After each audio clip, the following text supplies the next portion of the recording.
kabady, dito tayo sa C6 dadaan.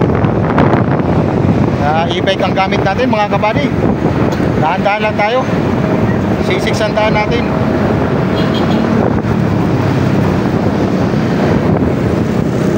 So first time natin to na magano biyahe papuntang Alabang kung makarating talaga.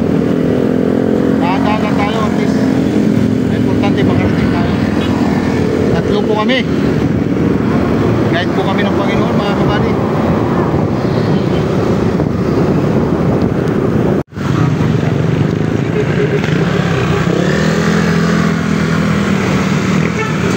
Update mga kabady, dito na tayo sa tulay ng pinagbuhatan. C6 pa rin to mga kabady.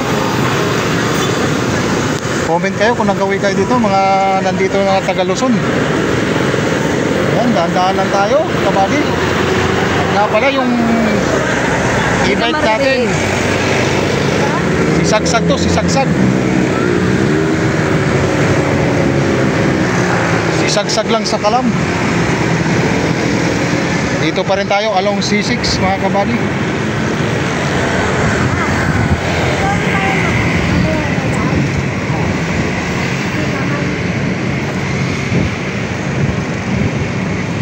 Ayan o, nag-control mga kabady.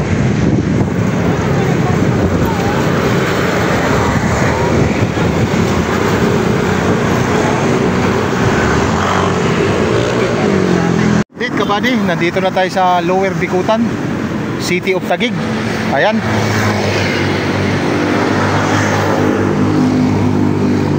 Ayan kabady. So ang ano natin, yung battery natin kabady, nasa ano 78. Update ko kayo kabady.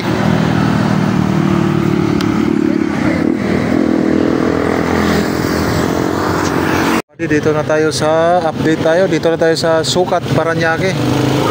Ayan o. Stop over muna tayo. Gamit natin si sagsag pa rin yung e-bike natin.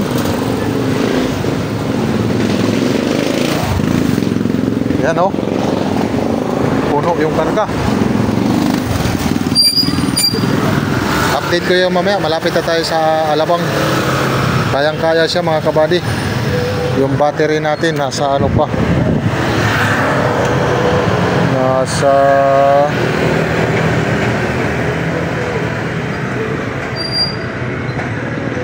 77 pa. So kayang-kaya pala to. Kahit balikan siguro, pero wag tayo pakapante. After doon mag-overnight kami,